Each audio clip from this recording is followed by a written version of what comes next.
Man, all right, man. So, my first question is, what was the reason why you left High Power Entertainment? Well, you know, homie, I had to leave High Power because you know what? High Power was on some fronting tip, homie. You know, they weren't down with homosexual gangsters. You know, a lot of them were on the down low, you know, and homosexual gangsters, HSG, homie. You know, we always keep it real, always representing for the raza, you know, and being a part of High Power at the time, homie, I felt like I was pretty much having to put on a front all the time and basically be someone who I wasn't, you know, and I wasn't feeling that, homie. So that's pretty much why I had to leave that camp, you know, and just do my own thing, homie. You know, me and my homeboys from HSG, you know what time it is with that, homie. You know, I like to keep it real, homie. You know, I ain't about that down low front and shit, you know. Me and my man, homie, I got a mutual respect for him, and you know, I'm always gonna be down for him no matter what anybody says. That's it. All right, man. All right. So, everybody's heard, you know, on the internet, everywhere, you know, about the beef between you and Lady Pinks. So, has the beef between you and Pinks had squashed?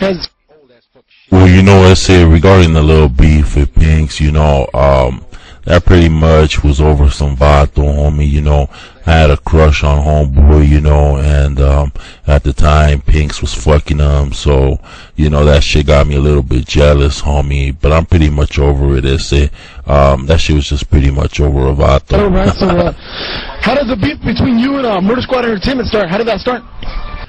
Well, you know, the fucking beef with Murder Squad Records, homie, pretty much started one day when I was out in the boulevard. You know, I was driving and shit. I was bumping my fucking music, homie, smoking a fat ass blunt, you know.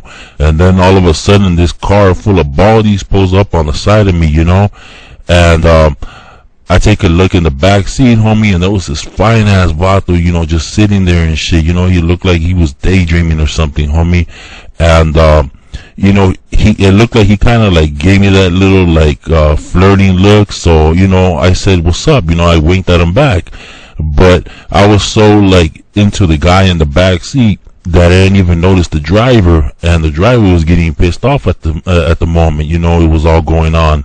So he starts honking the horn, you know, and that's when all of a sudden I turn my attention towards him, and he starts telling me, "Why are you flirting with my vato in the back seat?"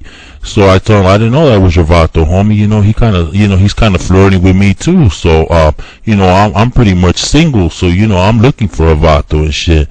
So I guess he didn't like it, homie. He told me, "Hey, let's pull over, homie, and you just handle our business." So I said, "Fuck it, you know, let's pull over then, you know," and we pulled over, you know. He got out the car, I got out the car. You know, he pushes me, homie, I push him back and shit. He pushes me again, then I push him back again, you know. And then he trips me, homie, and then before I know it, we're like all on the floor rolling around, homie. It looked like a wrestling match or something and shit. And then before I know it, the cops came, homie. All these people start gathering around. They broke it up. The fool managed to scratch me in my face, homie, but I got him pretty good. You know, I was able to sock him one time and shit. So, pretty much that's why that beef started, homie. You know, started over a vato, and it's pretty much squashed now, homie. You know, I ain't tripping. You know, I got fucking man booty up the ass, homie, so I ain't even tripping on that fool no more.